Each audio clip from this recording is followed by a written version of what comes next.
It's a Fairchild FC2.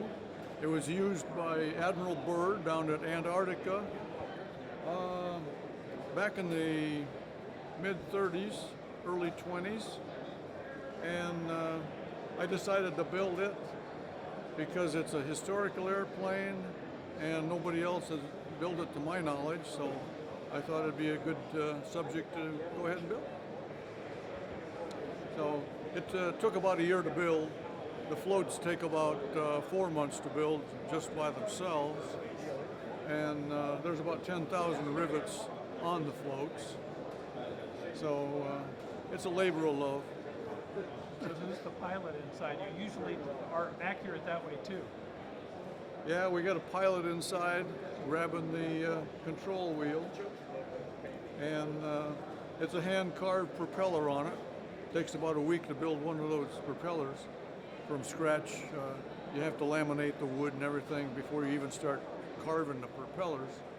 So that's quite a job in itself. The radial engine takes close to a month to put that together to get it to look right and everything. You got to build a crankcase for it.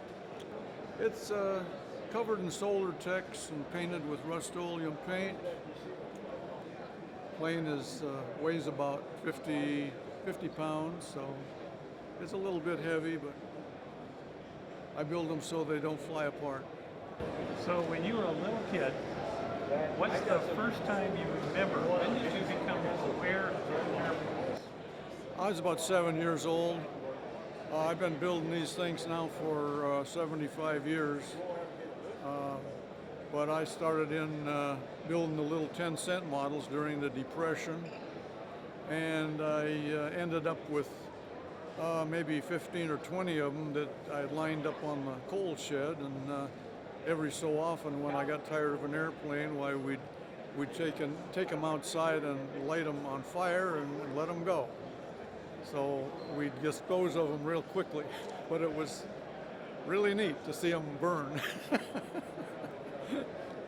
What's the first airplane that you remember? Probably a Spad from World War I. They were pretty impressive airplane. They had scalloped wings on them, and like I say, they were 10-cent models back in those days.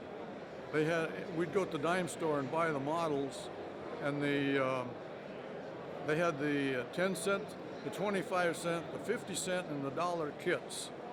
Well, most of the time you could not afford anything much more than a 10-cent model in those days. And they even had a little tube of glue in the kit. And even though you were only paying 10 cents, they had a little tiny tube of glue in there. So you'd always have to buy another extra tube of glue because the little bit that they put in the kit just wasn't enough to build the airplane. So that's the way it was back in the 30s. So what's the first full-scale plane you saw? Full size? Yeah. Oh, gosh. Or favorite memory? Pardon? Favorite memory of seeing one? Golly, probably a Taylor craft. Yeah, out at the airport. I was raised in Michigan, so that was the closest airport to us out there. They had a lot of old Taylor crafts sitting around. So my first flight was in a Tri-Pacer in Baltimore. Really? So what was your first plane flight? My uncle had a plane in Wyoming. I think it was a Travel Air that he had. And he later became a captain for Western Air. And he flew for Western Air for probably 50 years because he retired from Western Air. And there toward last, he was flying the Constellations and ships like that. But I don't know. That's about. My dad was always interested in aircraft. He was in the Air National Guard at Glendale here in California, and flew with the guys for the Air National Guard. So during the war, he built a large, about a 6-foot gas model, and that was the first model really that I had ever seen. because I was pretty young in those days, like 6 or 7 years old when he was building that. And he hung it up in the shop and kept it for a good many years. This was during the war years, so we couldn't get an engine for it, so it just kind of hung up there, and we'd look at it and admire it. So, what has model aviation meant to you? Well, model aviation, to me, is a historical trip. I enjoy reading the old books and building the historical airplanes. I don't build any heavy metal. All of my airplanes are either they start out about 1914, and then I build all the rag wings up until about 1939. But I do not build heavy metal. I like the rag wings, and I especially like the historical aircraft because the people in those days, they did so much with so little that it's inspiring to read about the history of what they did, and especially the Snyder Cup races that they held. Those were my favorite airplanes also.